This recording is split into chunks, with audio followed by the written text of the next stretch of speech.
Estamos no episódio 46 do Conecta, um podcast que trata do processo penal contemporâneo, processo penal em debate. O episódio de hoje vai enfrentar o tema do print do WhatsApp, prova válida ou prova inválida. Este episódio parte do habeas corpus número 99.735, do Superior Tribunal de Justiça, cuja relatora é a ministra Laurita Vaz. Este acórdão, esta decisão do STJ, considerou a prova obtida através de um celular apreendido e posteriormente emparelhado com o WhatsApp Web, através do QR Code, como uma prova inválida.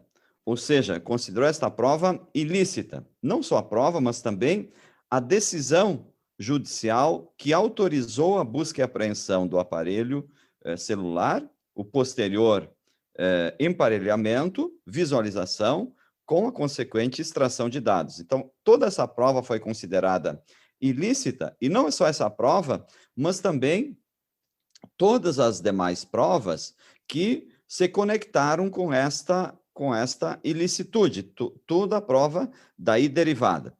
E o acórdão, ele refere e trata desta nulidade em três pontos principais.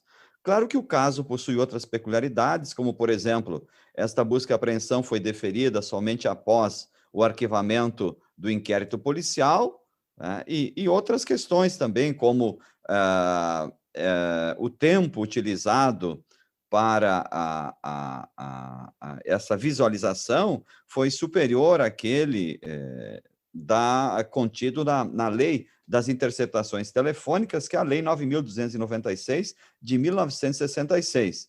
No caso concreto, foi considerado que esta lei não se aplica, a lei das interceptações telefônicas, não se aplica no caso de busca e apreensão de aparelho celular, posterior emparelhamento e visualização real das mensagens instantâneas e visualização das mensagens passadas e futuras. Então, a lei da interceptação telefônica foi considerada inadequada para essa hipótese.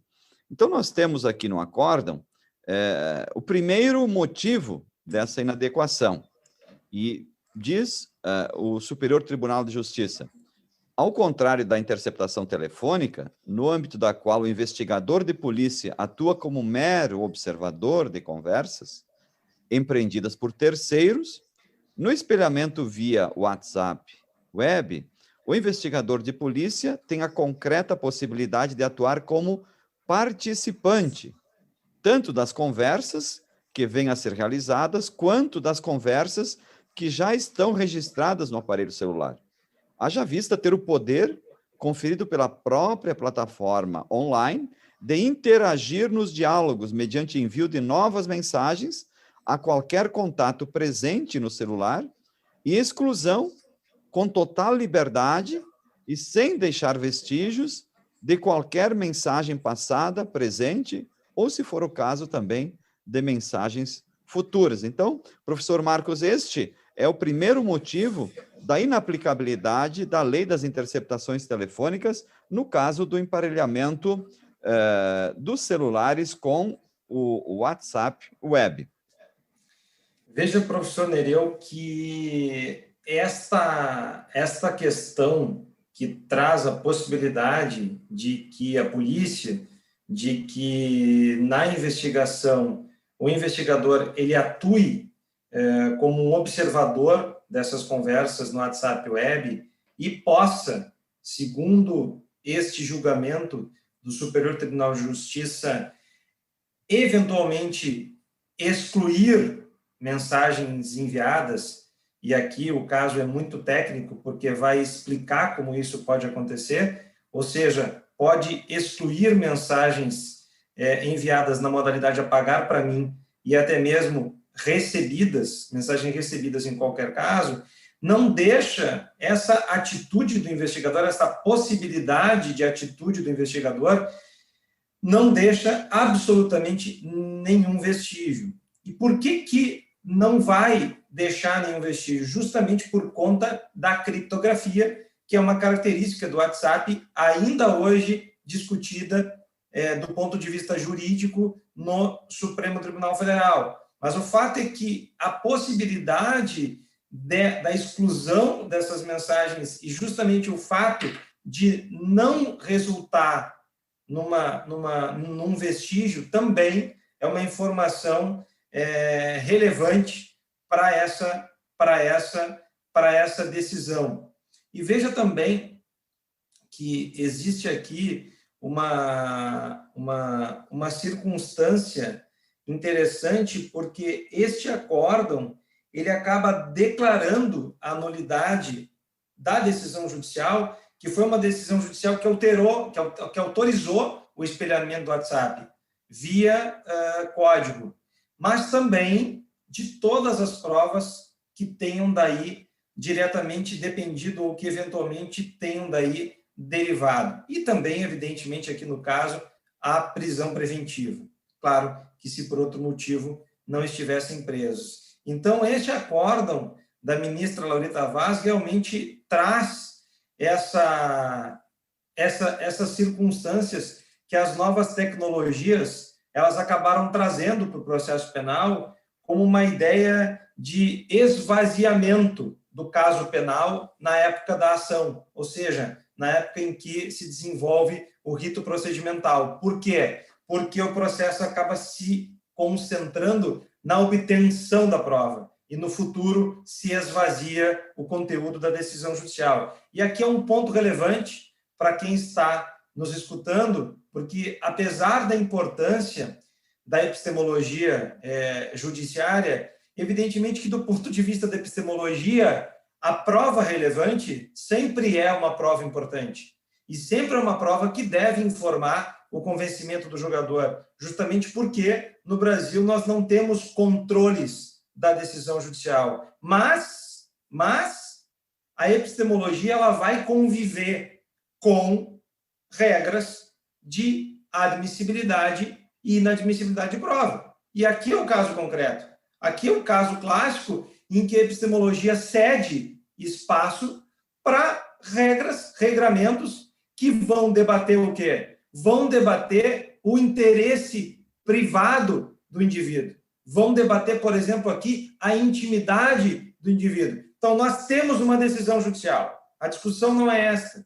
A discussão é os limites dessa decisão judicial em relação à intimidade. E veja, isso está diretamente focado na cadeia de custódia, ou seja, na preservação da fonte da prova. E eu não vou conseguir aqui afirmar, nesse caso especificamente, de intrusão no WhatsApp Web, por mais que tenha autorização judicial, eu não vou conseguir afirmar no futuro que há uma fonte de prova que tenha sido preservada, justamente pela possibilidade de modificação dessas mensagens que nós sabemos muito bem como é que se dão, e o acórdão deixa isso muito claro, professor Nereu.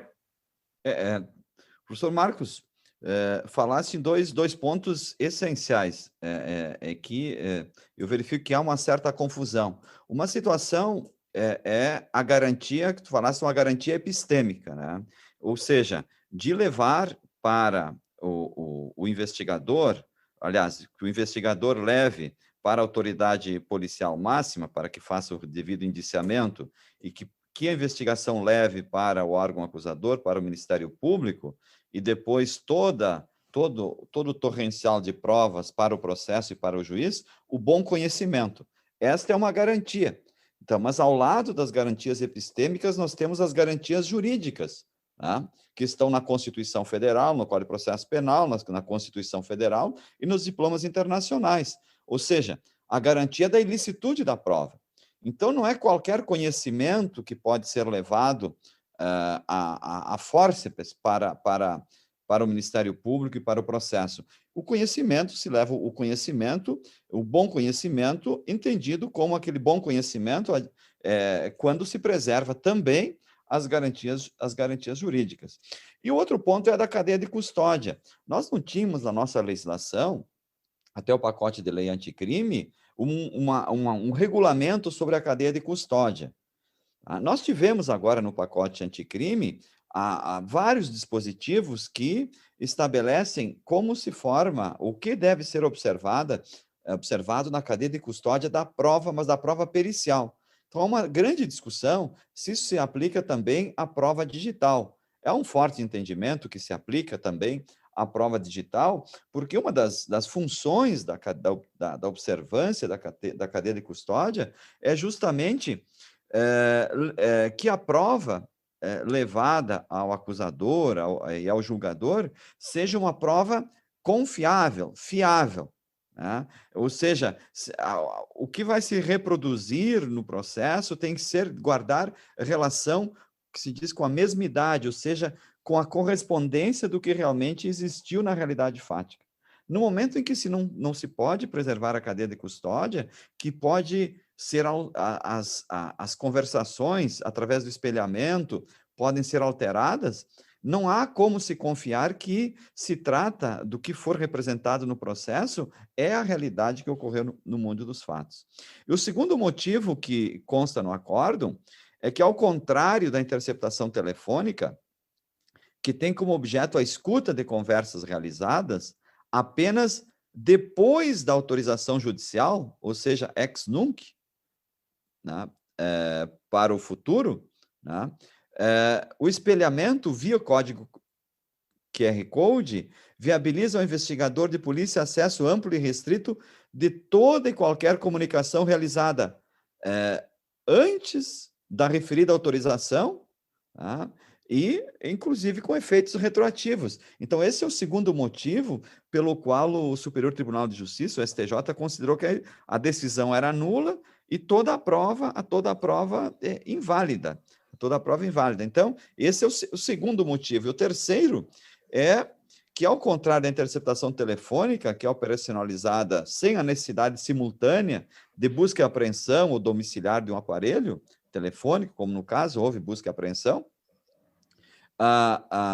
o espelhamento via QR Code depende da abordagem do indivíduo ou do vasculhamento de sua residência, né, com a apreensão dos aparelhos. Então, há uma diferença homérica entre a prova obtida através de uma interceptação telefônica, que é uma prova que vai ser obtida, colhida, depois da autorização, né, e o emparelhamento via WhatsApp Web, ou mesmo a extração de dados sem o emparelhamento, que pode retroagir, né?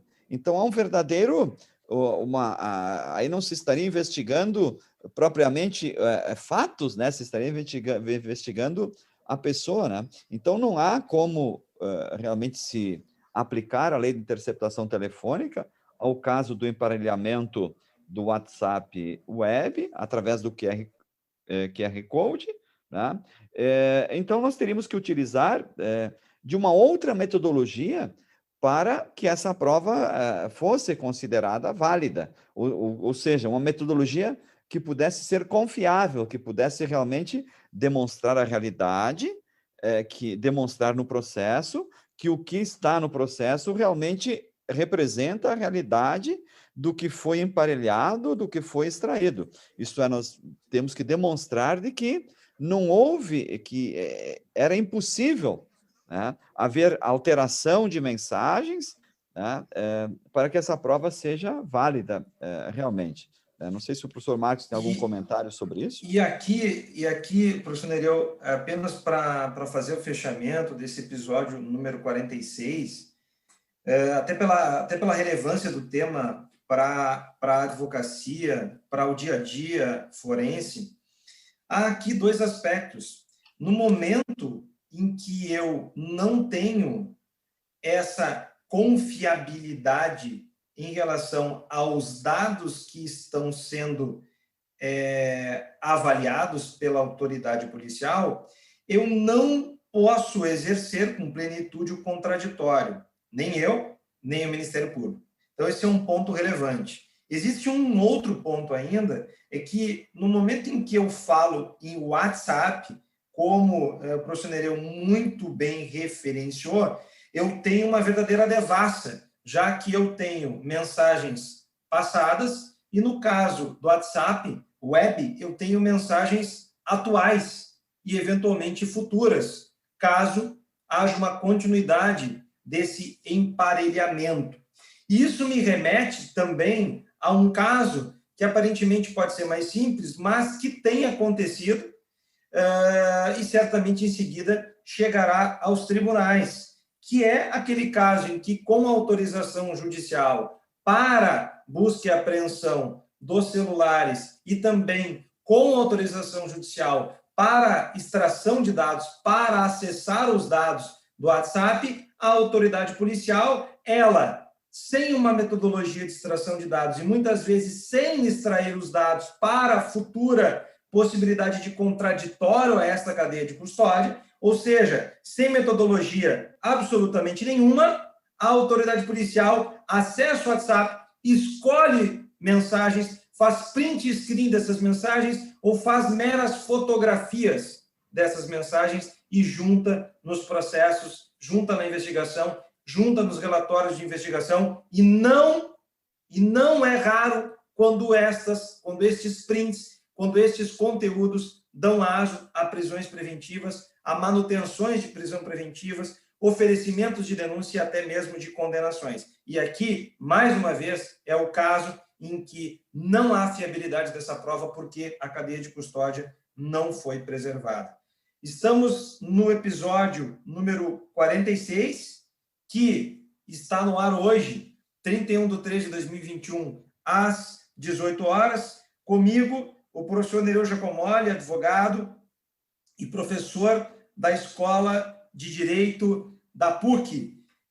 Um abraço a todos e a todas que estão conosco no Conecta. Compartilhe conhecimento pelo Conecta Podcast. Boa semana e bom feriado a todos e a todas.